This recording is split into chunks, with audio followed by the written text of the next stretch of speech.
Partir une entreprise, c'est négocier avec l'inconnu. T'accumules les années de travail et t'en viens à apprivoiser le métier. Et un jour, tous tes efforts sont récompensés. Robert Bernard, c'est 70 ans à votre service pour que vous preniez la route en sécurité, en tout temps. C'est 17 succursales, 400 employés qui s'occupent de vous partout en province. Robert Bernard, une entreprise locale, maintenant leader au Québec.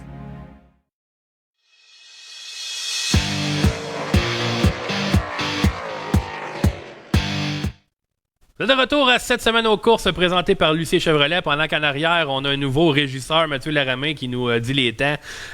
Il est bien tannant sur le plateau. J'étais avec Evan Racine. Salut Evan, ça va? Ça va bien, toi? Ben oui, très bien. Recrue de l'année à Granby, recrue de l'année à Drummondville. Je pense que ça a été une très bonne première saison. Oui, effectivement, ça a été une bonne première saison. On n'a pas réussi à faire toutes nos courses, malheureusement. On a eu quelques problèmes mécaniques, mais au bout de la ligne, pour ce qui est des résultats de cette saison, on est vraiment satisfait puis on est content de tout ce qui s'est passé malgré tout. Justement, là, je veux avoir la vérité. On dit tout le temps, on s'est pas mis de pression. Les gars, ils arrivent au championnat, dernier programme de l'année, on n'a pas de pression. Il y en a de la pression. Qu'est-ce que tu t'étais donné comme objectif pour vrai, là, pour toi? Là?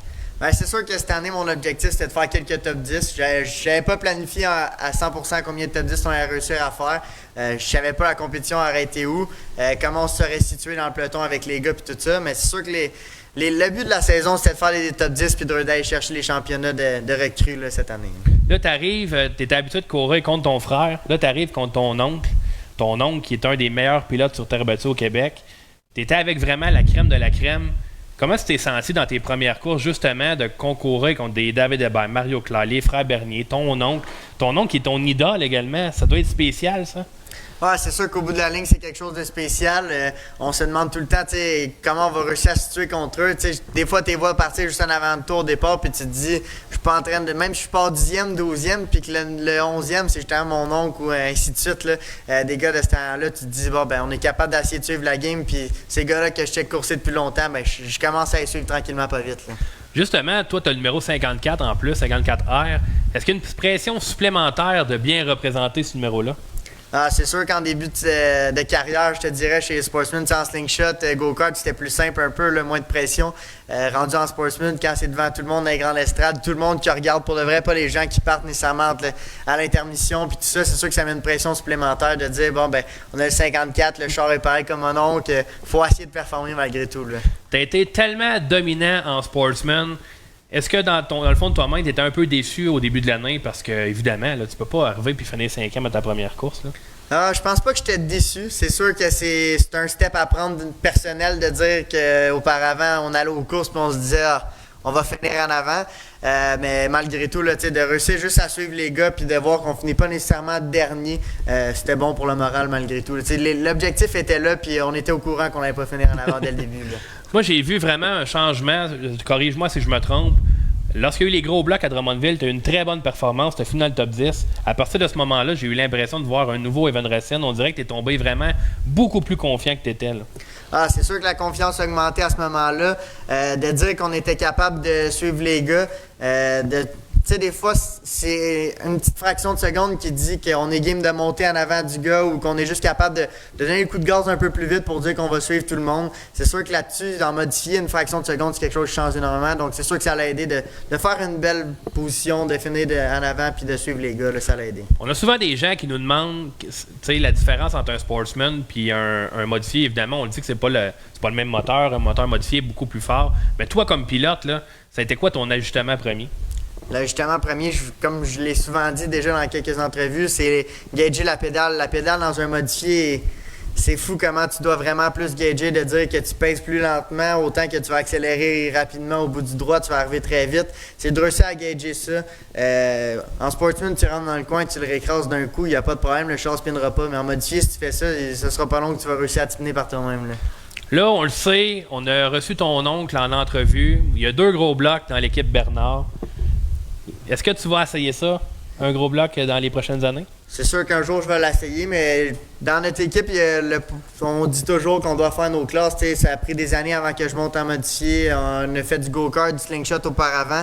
On a toujours dit qu'il y avait les étapes à faire, puis je pense pas que je suis rendu nécessairement à l'étape de monter en gros bloc. Avant tout ça, je vais réussir à faire les étapes en modifié, puis de dire qu'on va aller vers l'avant avant avec ça, puis je sais à gager un modifié un peu plus, puis par la suite essayer un gros bloc. Là. Pour le reste de la saison, à quoi ça ressemble là, pour toi? Tu as fait des sorties à Saint-Guillaume, tu étais à Cornwall.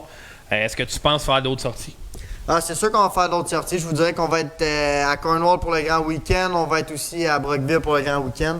On va faire les sorties qui vont donner le plus. Puis dès qu'on va avoir la chance de sortir, là, quand c'est pas nécessairement un dimanche ou quelque chose comme ça, là, avec le travail ou l'école, là, on va être présent. Et justement, je voulais te demander ça. Tu étais à l'université, je crois? Non, en ce moment, je m'en vais faire un DEP avec mon frère et un de mes amis. Là. Oh, vous allez à la même école, toi? Les trois, on va être dans la même classe. En quoi? Moi, je m'en vais en vente conseil avec eux. Là. OK. Est-ce que tu vas aller travailler dans l'entreprise familiale? Ou... ouais, c'est sûr. Ça fait déjà un bout que je suis dans l'entreprise, puis j'ai l'intention de continuer pour le moment. Là. Donc, les deux racines dans la même classe? Ouais, c'est ça. C'est ce qui va arriver. Pauvre professeur. Mais, tu as parlé de la compétition, justement. Comment tu trouves le respect en piste en modifié? Le respect, je te dirais qu'il est vraiment plus immense qu'en sportsman. De dire que tu vas monter devant quelqu'un ou essayer une slide job en modifié, il faut que tu sois 100% sûr. C'est pas quelque chose que en sportsman, tout le monde pense nécessairement. T'sais, on sait que les gars sont moins rapides, mais malgré tout, des fois, les coups sont un peu plus limites. Tu te dis, l'autre va freiner ou ainsi de suite. L'autre te dit la même chose envers toi. En modifié, c'est aucunement ça. Tu sais que si tu t'en vas devant quelqu'un, t'es mieux d'être prêt à être bien avant de lui parce qu'il ne breakera pas pour te laisser passer. Là. Donc, tu as dit, tu étais à Brockville, justement, il y a quelques semaines. C'était pour te préparer pour la grosse fin de semaine ou justement tu voulais faire des tours pour prendre l'expérience? En fait, on a beaucoup de problèmes ces temps-ci avec mon véhicule. On a eu des gros problèmes. On a des vibrations qu'on ne trouve pas depuis 5 semaines, qu'on travaille d'arrache-pied à toutes les semaines. Mon équipe, d'ailleurs, je les remercie à propos de ça. Autant moi qu'eux, on a réussi à travailler là-dessus dès qu'on avait du temps, puis qu'eux avaient le temps de travailler là-dessus. On a changé des pièces qu'on n'a toujours pas trouvées. On a eu des améliorations. Donc, Brockville était une des soirées qu'on n'avait pas le choix d'aller aux courses pour essayer justement une pièce qu'on avait changée pour voir si c'était ça le problème. Il y a eu une bonne amélioration, mais on cherche encore à ce jour quelle est la vibration. Là. Comment ça a été à Brockville? Ça a bien été, je vous dirais, en pratique, qui n'était pas les temps de trail. Deuxième temps overall, j'étais bien content de ça. En qualif, on n'était pas 100% sur le setup. En finale, on n'était pas trop loin. Là, on est parti 11e, on a fini 9e. Je m'aurais attendu un peu mieux parce que je savais qu'on avait les capacités de faire mieux. Malheureusement, la voiture ne le permettait pas, mais malgré tout, on a eu du fun en masse pour on était allé aux courses et on a fait des tours. Là. Donc, tu l'as dit, vous partagez une équipe, toi et ton oncle Steve. J'imagine que tu as des gens à remercier également au niveau des commandites. C'est sûr pour les commanditaires, que ce soit Robert Bernard qui est un de nos commanditaires majeurs ou bien Nokian, tous les commanditaires qui peuvent être sur le tour, là, on a beaucoup. Il y a les assurances Federated, toutes les compagnies de pneus qui sont derrière nous, qu'on fait affaire au garage. Il y a JRL au bout de la ligne, Châtel, on a énormément, là, je pourrais pas tous les remercier, mais c'est grâce à eux qu'on est en mesure d'aller aux courses, puis sans eux, on serait pas là toutes les semaines pour pouvoir faire autant de courses. Evan, on n'a pas le vidéo parce qu'on l'a passé il y a quelques semaines, mais à Grand Bay, ton oncle était premier, Steve, il t'a dépassé quand tu étais retardataire, évidemment, vous n'êtes pas à armes égales. Mais à quel point c'est impressionnant de faire dépasser par un gros bloc comme ça? Je vous dirais que c'est impressionnant. Puis en plus, quand j'ai vu le drapeau bleu, je savais que c'était lui. Donc, je voulais pas prendre la chance.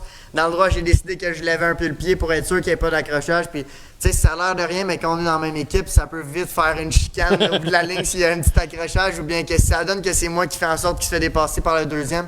Donc, quand j'ai vu le drapeau bleu, j'ai pas pris de chance. Mais un gros bloc qui passe à côté de toi, je vous dirais, dans un doigt long comme Granby, là, c'est quelque chose qui paraît énormément. Puis, peut-être qu'au bout de la ligne, les temps peuvent se ressembler, mais je vous dirais que dans le droit, c'est vraiment pas la même histoire. Là, tu parlais de chicane là, dans la même équipe. Tu as coursé longtemps quand même contre ton frère. Ça a-tu déjà arrivé que ça fasse des flamèches? C'est sûr que ça a déjà arrivé un peu sans faire des immenses flamèches. Là. C'est sûr que moi et mon frère, on est des gars très compétitifs. Ça a donné que mon frère finit avant de moi j'ai fini avant de lui régulièrement. Donc, des fois, peut-être juste une petite chose de dire « je t'ai laissé de la place, toi, cette fois-là, tu m'en as pas laissé. » Ça me dit déjà arrivé, mais au bout de la ligne, on s'aime encore puis on se parle toujours. Là. On a vu ton grand-père Jocelyn. Moi, je veux que tu me parles à quel point Jocelyn est passionné de course. Passionné, je pense pas que c'est le mot. S'il y a quelqu'un qui aime les courses dans notre équipe, ça peut bien être lui. Depuis récemment, il était à la retraite, puis je vous dirais qu'il passe énormément de temps dans le garage. Je pense qu'il n'y a jamais eu d'heure autant passé dans un garage depuis le début que moi je vais aux courses avec eux autres. C'est sûr que mon grand-père, sans lui, c'est quelque chose qui ne serait pas possible parce qu'il est autant passionné, sinon plus que nous. Puis c'est lui qui apporte énormément de changements sur les voitures. Il fait pas seulement que des setups ou bien être présent aux courses. Là, c'est vraiment lui qui travaille énormément aussi la semaine. Donc sans lui, on serait pas capable d'être là.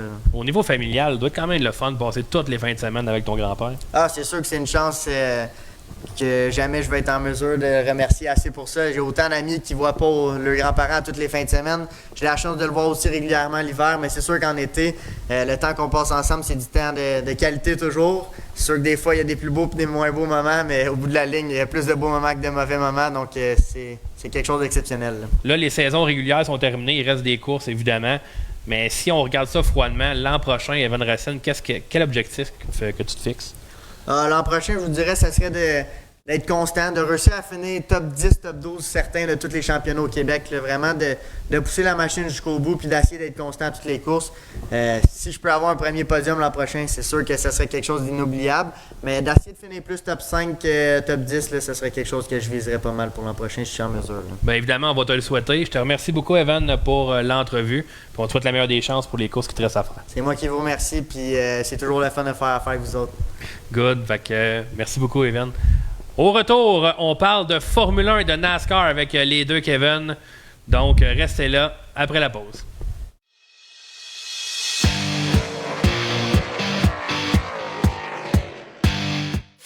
Les gars de course tiennent à remercier leurs précieux partenaires.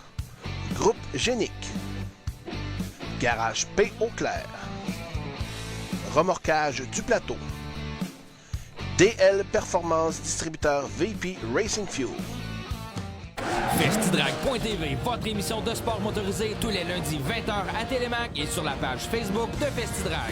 Festidrag.tv, c'est un road trip nord-américain de sport motorisé. C'est aussi du stock car, de l'accélération, de la drift, du dirt, de la moto et les plus belles expositions d'auto en Amérique. Tous les lundis 20h à Télémac et sur la page Facebook de Festidrag. Festidrag.tv est présenté par Rousseau Metal, Silverwax, Prolon Control et Choix Radio X.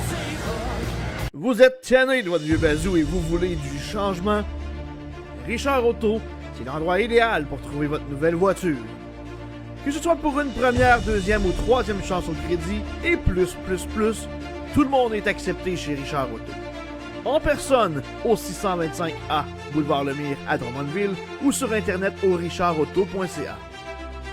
Richard Auto, l'endroit idéal pour trouver votre voiture de rêve. L'Autodrome Green Bay, c'est la place pour vous divertir les vendredis soirs. De la vitesse et de l'action, mur à mur pour les amateurs de sensations fortes. En plus, c'est gratuit pour les 17 ans et moins. Parfait pour une belle sortie en famille. L'Autodrome Green Bay, c'est la piste sur terre battue la plus rapide du Canada. Venez vivre l'expérience sur place et vous pouvez même prendre le volant comme les pros. Contactez l'équipe de Driver Academy pour plus de détails.